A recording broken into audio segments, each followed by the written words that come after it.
The seed of anguish in Bethlehem, the heat of the autumn sun over Bethlehem of Judah, was not gentle, but the shadow that hung over Boaz's soul was denser than any cloud. However, bore a heavier burden than the harvest. He was the closest relative with the right and duty to redeem Elimelech's property and raise up a name for the oppressor, but who legally answered to the name Tobiah, the ambitious. The secret was not Tobiah's intention to seize Elimelech's lands, that was known. The true, dishonest rise in the grain trade. The ring bore the official mark of a high-ranking Moabite government official, who had profited enormously during the famine. Enemy and diversion of national resources. Elimelech's property would not only be lost, but Naomi's entire lineage would be outlawed and, more crucially for Tobiah, facilitating Tobiah's actions. In order to expose Elimelech's disgrace and prevent Ruth's redemption, Boaz felt the weight of the inheritance. He had to redeem the Moabitess, bent over the stubble, gathering the sheaves intentionally left for her and Naomi, feeling the heavy gaze of the reapers and, worse, the calculating look of oppressor. Was using social pressure and prejudice to break the spirit of Ruth and Naomi and force Boaz to retreat. Meanwhile, Boaz moved like a shadow, dividing his mine, Malchiah. But the trap is set. If I claim the land, Tobiah will bring the ring of Jadis to the city gate. He has something that stains Elimelech's name, and fear of revelation as his weapon. Boaz recalled his meeting with Naomi the day before. The old matriarch, though worn, possessed the sharp wit of a serpent. The Ruth gleaned was contaminated and should be burned. Boaz intervened with authority, but the incident revealed the danger of directly opposing Tobiah. Boaz then discreetly sent Malchiah on a dangerous 4-day journey to Moab, with a small fortune in silver, hoping to bribe a scribe and find the proof that would invalidate the summoned the council of elders to the main square, beside the city gate. The final test had arrived. The midday sun scorched the worn stone of the elders' seats. Dust. My right to redeem Elimelech's property. If Boaz, the nearest relative, fails to do so, it is just. Boaz asked the chief elder, a thin, white-bearded man whose the name of a man who trafficked with the enemy of Israel during the Great Famine. There was a shocked silence. Tobiah raised his hand to his henchman, who stepped. Price of his escape was Judah's famine. The murmurs turned into an outcry of indignation. Boaz was panicked. Tobiah did not have it. How did he get it? Did Malchiah? In exchange for forgiveness for his years of silence, Tobiah pointed to the ring. The silent facilitator could not bear the weight of the secret. Boaz looked. The silent facilitator is not in Bethlehem, nor is he under Tobiah's control. Malchiah held out a small scroll of parchment, still stained from his hurried journey. Scoffed, trying to crush him with a look. It proves that Elimelech never touched the ring. The ring was in the possession of the advisor Jadis and a Moabite merchant. Object of a crime to incriminate an innocent man and profit. He had, in fact, bought the ring from the Moabite merchant to use it as blackmail, and from whom had sought. It was I who gave it to Tobiah. Her voice was calm, yet it resonated in the deadly silence. Eyes turned to her, confused. I gave him the fake ring. An artisan copied the seal, creating a false key to Tobiah's secret, and delivered it to the oppressor, pretending to have yielded to the pressure in exchange for an elders saw the truth. The ring Tobiah had presented was, indeed, a seal forged by Naomi, but the Moab record proved that the original, the one Naomi now held, had not. Widow, as per the law. Boaz, whose faith had been tested in the fire of the secret, looked at Ruth, the Moabitess who had chosen the God of Judah. I redeem Boaz. Ruth and Naomi did not end with the purchase of land, but with the restoration of a name and the revelation that faithfulness to God and the moral cunning of An Obed would be the grandfather of David. The boy who restored the line of Judah was born on a land redeemed from a lie, and his name would be the proof that the seed. He was not merely a wealthy, respected landowner.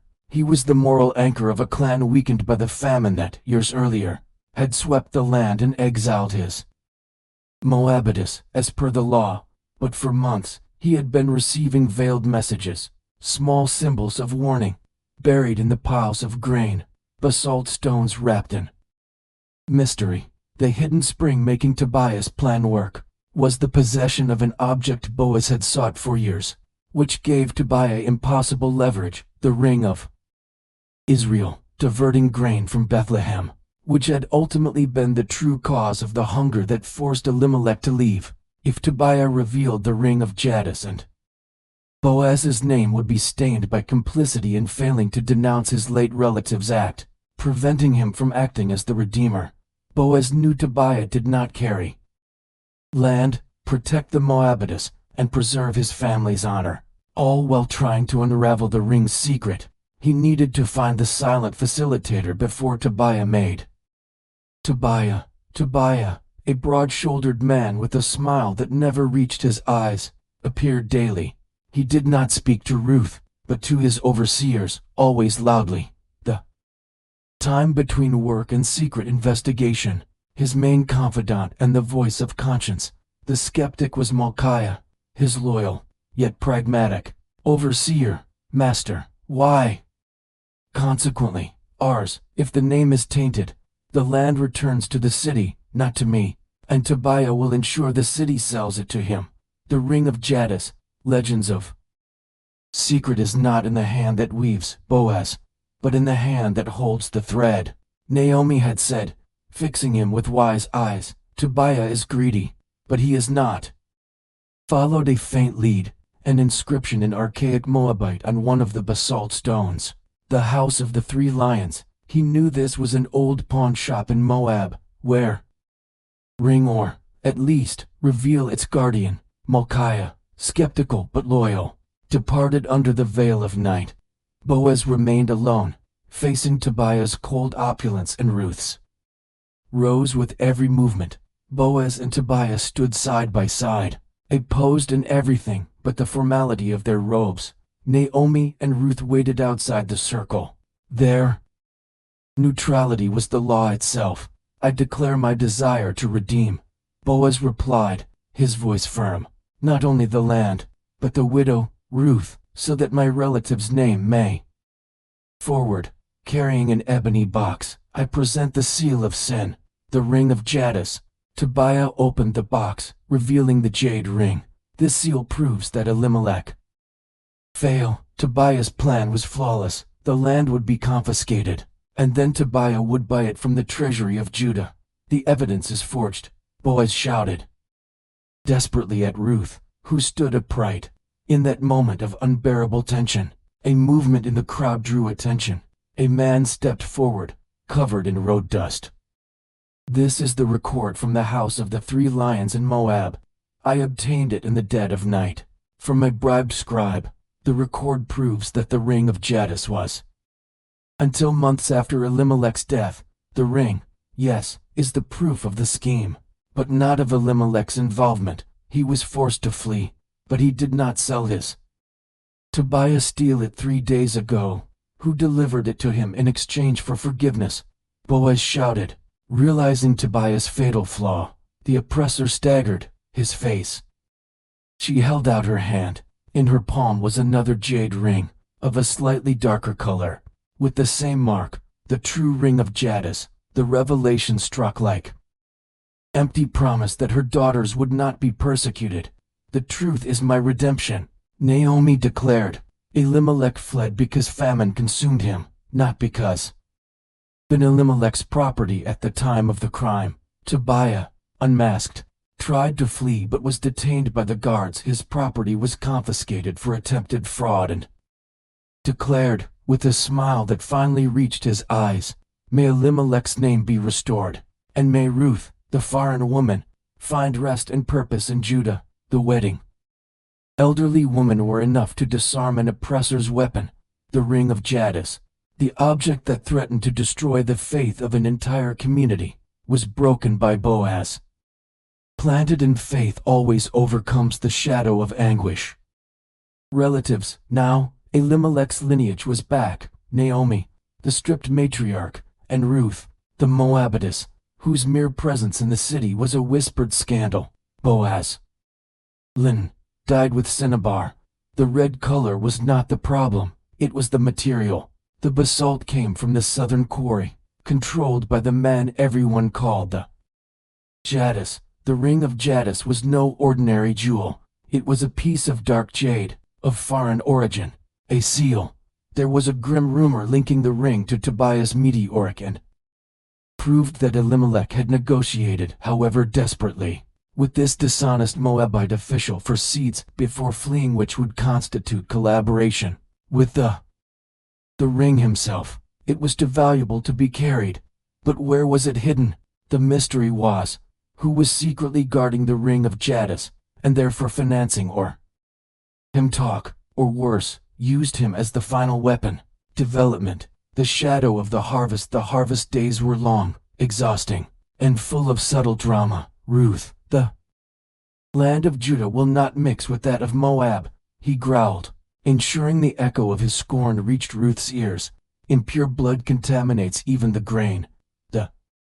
The delay, Micaiah questioned one night, in the flickering light of a lamp in the storeroom. The right is yours, claim it. The people are waiting. The right is thirsty merchants. Where is it? That is the question. Tobiah does not have it. He only knows it exists and that the facilitator is guarding it. Tobiah is using the stupid. He will not reveal the ring until his possession of the land is guaranteed. The tension escalated when Tobiah spread the rumor that the portion of the harvest valuables were deposited to avoid taxes or theft. If the ring had been taken by a Moabite and sold to Tobiah, the transaction must have been recorded there. Boaz, gaze, full of gratitude and veiled sadness. The climax and the solution. The backdrop and the guardian Micaiah's absence left Boaz vulnerable. Tobiah noticed faces covered by thin mourning veils, watching the fate of their lineage being decided. Elders of Judah, Tobiah boomed, his voice grave and theatrical. I declare, be preserved. The crowd murmured. This was the point of honor, redeeming the name. Tobiah smiled, a cold triumph glinting in his eyes. Redeeming the name. Which name? Before fleeing to Moab, negotiated with the Moabite court advisor, Jadis, selling him knowledge of Bethlehem's grain stocks, ensuring the scarcity became a crisis. The feeling crushed. The proof is in the jade itself. The only forge capable of producing it is in Moab, and the guardian of this ring delivered it to me 3 days ago. Exhausted, but with fierce determination in his eyes, it was Micaiah, the overseer. Master, it is not true. Micaiah stood between Tobiah and the elders, gasping. Placed as collateral by a Moabite merchant, this merchant, in turn, had received it as payment from Jadis, the advisor. And what does that prove? Slave, Tobiah. People, the crowd gasped. Tobiah's theory crumbled. The ring of Jadis was proof of Moabite corruption, but not of Elimelech's involvement. Tobiah had tried to use the pale. Then, from the middle of the crowd, Naomi, the matriarch, stepped forward, removing her veil. She was not only the mother of Ruth, but the silent facilitator Boaz. Thunder. Naomi had anticipated Tobiah's move. Knowing he would desperately seek the ring, she had guarded it herself for years. Aware of its dangerous nature, she had. Greed bought him. Tobiah was bought by greed and tried to steal Judah's right with a lie. The moral outcome with Micaiah's record and Naomi's testimony, the counsel of slander. The chief elder turned to Boaz. Boaz, your name is clean. Elimelech's name is clean. And the truth has prevailed over ambition. Redeem the land and the was simple. But the celebration filled Bethlehem with joy, not just for a marriage, but for the victory of truth and loyalty over lies and greed. The story of Boaz. And buried beneath the main vine on the property, a silent reminder that human law is fallible, but God's justice and love always find a way. The son Ruth and Boaz had